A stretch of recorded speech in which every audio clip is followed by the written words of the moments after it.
Back to another video और आपका आज स्वागत है। आज जो वीडियो हम लेकर आए हैं उसका टाइटल है SSMB 29 hype explained, Rajamouli globe trotter, Priyanka's fire look and Shruti's voice India's. तो चलिए देखते हैं ये वीडियो, लेकिन इससे पहले इस वीडियो चैनल का ओरिजिनल लिंक आपको हमारी वीडियो के डिस्क्रिप्शन मिल जाएगा। सब्सक्राइब के लाइक के शेयर को फॉलो करें इनके चैनल को। इसके अलावा व्लॉग चैनल की इंस्टाग्राम लिंक भी हमारी वीडियो के डिस्क्रिप्शन मिल जाएगा। सब्सक्राइब के लाइक के शेयर को फॉलो करें। चलिए देख लेते हैं ये वीडियो। दोस्तों, अगर आपको ऐसा लगता था कि इंडियन सिनेमा का सबसे बड़ा एक्सप्लोजन बाहुबली या आरआरआर था, तो अब आपको तैयार होने की जरूरत है और थोड़ा सा सोच को बदलने की, क्योंकि SSMB 29 या कह लें ग्लोब ट्रॉटर एक ऐसी मूवी बनने जा रही है जिसकी हाइप लिटरली स्काई से भी ऊपर जा रही है। एंड इस पूरी बात का क्रेडिट जाता है सिर्फ और सिर्फ एक आदमी को, जिसका नाम है SS राजामौली। वही आदमी जिन्होंने सिनेमा से नॉर्थ साउथ डिवाइड के कॉन्सेप्ट को पूरी तरह खत्म कर दिया, लैंग्वेज बैरियर्स को तोड़ दिया।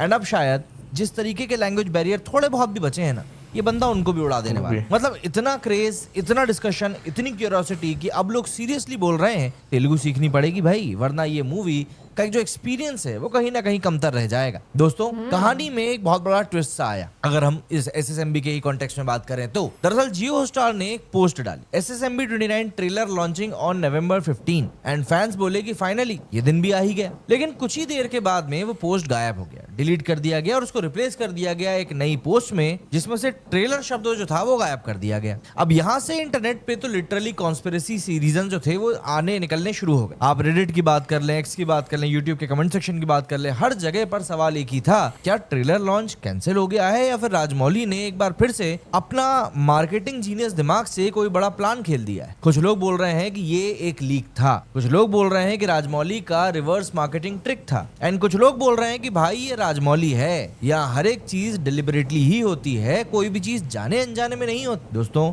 ये राजमौली का स्टाइल ही तो है कि एकदम से कुछ ऐसा ड्रॉप कर देना जिससे कि दुनिया पूरी तरह से शॉक हो जाए। आपको याद ही होगा, बाहुबली द बिगिनिंग के टाइम पर उन्होंने एक एनिमेशन टीजर ड्रॉप किया था बिना किसी बिल्डअप। वही अनप्रेडिक्टेबिलिटी अब SSMB 29 में भी देखने के लिए मिल रही है। फैंडम में थ्योरीज ऐसे उड़ रही हैं जैसे मार्वल के मल्टीवर्स में स्पेकुलेशंस होती हैं। कोई बोल रहा है कि ट्रेलर 15 तारीख को ड्रॉप होगा और उसी दिन रिलीज डेट भी अनाउंस कर दी जाएगी। कोई कह रहा है कि नहीं भैया, राजमौली का ये मार्केटिंग मास्टर स्ट्रोक है, वो लोगों के दिलो दिमाग में कंफ्यूजन और क्यूरियोसिटी का एक ब्लास्ट क्रिएट करने वाले हैं। लेकिन ऑनेस्टली अगर मैं बताऊं तो राजमौली के केस में सब कुछ एक पॉसिबिलिटी लगता है। ऐसा लगता ही नहीं कि एक चीज नहीं हो सकती, क्योंकि उनका फॉर्मूला बहुत सिंपल है, एक्सपेक्ट दी अनएक्सपेक्ट। मतलब आप हर उस चीज की उम्मीद कर लीजिए जिसकी आपको उम्मीद नहीं है। एंड जब बात अनएक्सपेक्टेड की आती है तो जी प्रियंका चोपड़ा का मंदाकिनी पोस्टर भी एकदम से ही न्यूक्लियर डिटोनेशन की तरह निकला। एक पोस्टर, एक tagline, late the firing begin. Priyanka yellow sari में, गन हाथ में और बैकग्राउंड में लावा लिट बैटलफील्ड, ग्रेस और ग्रिड का परफेक्ट कॉम्बो। जब भी हम लोग हिंदी सिनेमा में येलो साड़ी की बात करते हैं तो सभी को रवीना टंडन का टिप टिप बरसा पानी याद आता है, लेकिन यहाँ पर मंदाकिनी के किरदार को येलो साड़ी में प्रेजेंट कर राजमौली ने एक अलग ही सीन हमारे दिमाग में क्रिएट कर दिया।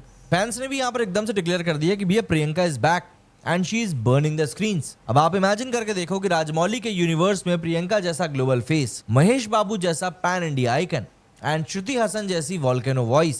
मतलब श्रुति हसन ने क्या तो गाना गाया है भाई, समझ में एक शब्द नहीं आया, लेकिन मजा पूरा। ये ट्रायो मिलकर क्या धमाल कमाल करने वाले हैं, ये देखना है। यकीन मानिए दोस्तों, ये सिर्फ एक फिल्म नहीं लग रही है, ये बल्कि एक सिनेमैटिक साइक्लोन लग रहा है, जहां पर कि कोई भी इससे बच नहीं पाएगा। अब अगर हम बात करें उस वॉइस की जिसने कि इंटरनेट को लिटरली शेक करके रख दिया है, वो है श्रुति हसन की। वो गाना जो ग्लोब ट्रॉटर के टीजर के साथ में रिलीज हुआ, आग अलग लेवल की लगा दी भाई। श्रुति की आवाज वाकई में एक ऐसी आवाज लगी है जिसको कि सुनने का दिल इतना करता है कि बस क्या बताऊं, समझ में कुछ नहीं आया, लेकिन उसके बाद भी सुनने में मजा आ रहा था। रॉ, इंटेंस और एकदम इंटरनेशनल साउंड। अगर आपने RRR के ऑस्कर विनिंग ट्रैक को फील किया हो या याद हो आपको, तो ये उसका एक और वाइल्डर कजिन जैसा दिखाई पड़ता है। एंड फैंस वो तो लिटरली पागल हो गए। नॉर्थ इंडिया में लोग बोल रहे हैं कि भाई तेलुगु को जल्दी सीखना पड़ेगा वरना लिरिक्स समझ में नहीं आएंगे, कब तक डब मूवीज देखेंगे। एक काम करते हैं, सीख ही लेते हैं और ये लैंग्वेज की लड़ाई झगड़ा भी खत्म करते। लेकिन देखिए, हर फैंडम में थोड़े निब्बा क्रिटिक्स तो जरूर होते ही हैं। कुछ लोगों ने कहा कि भैया पोस्टर वीक है, प्रियंका का लुक तो काफी रैंडम सा लग रहा है, और राजमौली ने क्या किया, सीधा न्यूक्लियर रिप्लाई दिया, एक और पोस्टर ड्रॉप करके पूरे ट्रोल आर्मी को चुप करा। अब वही लोग जो कल तक रोस्ट कर रहे थे, अब आज बोल रहे हैं कि भाई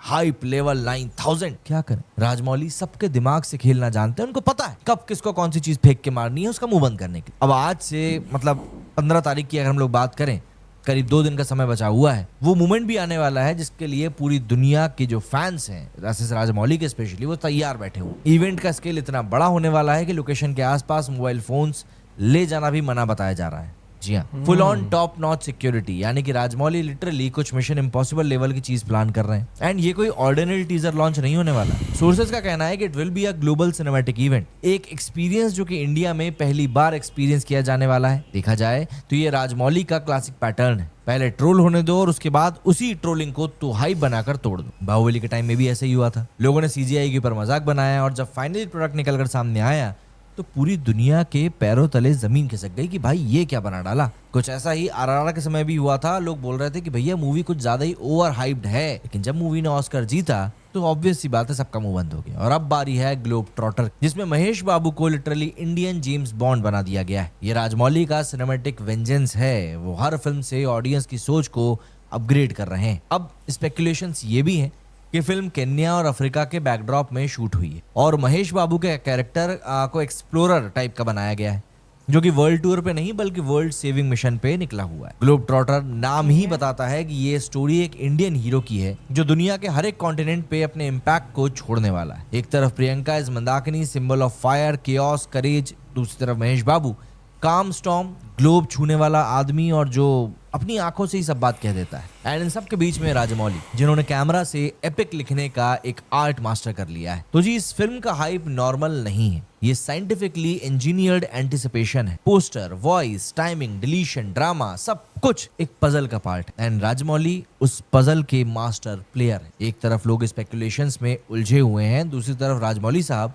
कामली एडिटिंग रूम में बैठकर साफ तौर पर बोल रहे हैं कि भैया यहाँ पर तो हमको धमाल फुल ऑन मचाना है। परफेक्ट, सब प्लान के हिसाब से चल रहा है और चलने दो। लोग बातें कर रहे हैं, करने दो। लोग चिल्ला चोट कर रहे हैं, करने दो। लोग जो कर रहे हैं करने दो, हम तो अपना काम समय पर कर ही लेंगे। देखिए, बाहुबली ने हमें दिखाया था कि स्केल क्या चीज होती है। आरआर ने हमको सिखाया था कि इमोशन प्लस एनर्जी क्या कॉकटेल क्रिएट कर सकता है। और अब ग्लोब ट्रॉटर हमें दिखाने वाला है कि इंडियन सिनेमा की बाउंड्रीज दुनिया तक फैल चुकी हैं। प्रियंका जैसी ग्लोबल स्टार, श्रुति जैसी पावर हाउस एंड महेश बाबू जैसा पैन इंडिया मैग्नेट, ये ट्रायो सिर्फ एक मूवी नहीं बना रहा है बल्कि ये एक मूवमेंट क्रिएट कर रहा है। एंड राजमौली वो बस कैमरा उठाकर बोलते हैं कि लेट्स बिगिन द फायर। तो जी अब काउंटडाउन शुरू हो चुका है। 15 नवंबर की शाम को अब महज कुछ 1-1.5 दिन का समय बचा हुआ है। एक लाइव इवेंट जहां पर कि इंडिया सिर्फ फिल्म नहीं बल्कि एक सिनेमैटिक रेवोल्यूशन को देखने वाला है। एंड जब वो टाइटल आएगा तो याद रखना, जो लोग आज ट्रोल कर रहे हैं वो सबसे पहले फैन थ्योरीज लिखना भी शुरू कर देंगे। राजमौली साहब का रूल बहुत सिंपल है दोस्तों, पहले लोग हंसेंगे फिर वही लोग इनके लिए तालियां बजाएंगे। And mark my words, globetrotter कह लो या SSMB 29 कह लो, it's not just going to be a movie, it's India's passport to global story telling. And let the firing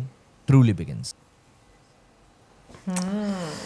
आज की जितनी वीडियो देखी उससे तो पता चल रहा है कि भाई प्रोजेक्ट कुछ बहुत ही अद्भुत होने वाला है। और कल भी जब हम लोगों ने सॉन्ग भी सुना था उसमें ये चीज़ तो वाकई में हम लोग भी काफ़ी ज़्यादा चौंक गए थे श्रुति हसन को देख कर के ये उनकी आवाज़ है, क्योंकि वाकई में उनकी आवाज़ बहुत ही दमदार, परफेक्ट, समझ कुछ नहीं आया था हमें भी ऑनेस्टली। हाँ, लेकिन क्योंकि ऑब्वियसली लैंग्वेज बैरियर रहता है। बट मैं ये बात बोलूँगी कि हम लोग तेलुगु सिनेमा की बात करें, साउथ इंडियन के कोई भी मलयालम, कन्नड़ा, किसी भी इंडस्ट्री की बात कर लें, जो उनकी अपनी लैंग्वेज में सॉन्ग होते हैं और जो इनकी इंटेंसिटी होती है, वो चाहे आप डब में सुनो आपको मज़ा नहीं आता, अब वो उसी में ज़्यादा मज़ा आएगा। अच्छा, विद टाइम जो है ना एक चीज़ मैंने रियलाइज़ की है कि साउथ की इंडस्ट्री जो है ना वो बाकी इंडिया में जितने भी मूवी की इंडस्ट्री है ना उसको कहीं ना कहीं डोमिनेट जो है वो कर रही है। क्योंकि एक टाइम वो था जब बॉलीवुड जो है वो आपको डोमिनेट जो है वो करती हुई नजर आती थी, लेकिन अब साउथ की इंडस्ट्री जो है ना वो एक अलग लेवल पर जो है वो डोमिनेट जो है वो कर रही है। क्योंकि अगर आप देखें इसमें, क्योंकि वो फिर मेरे लिए ज़रा मुश्किल हो जाता है कि भाई कन्नड़ एक्टर कौन है, मलयालम कन्नड़ा एक्टर कौन है, मलयालम, तमिल, तेलुगु एक्टर कौन है, वो मेरे लिए ज़रा कंफ्यूजिंग हो जाता है। तो इसलिए मैं साउथ जो है वो सारा कह रहा हूँ।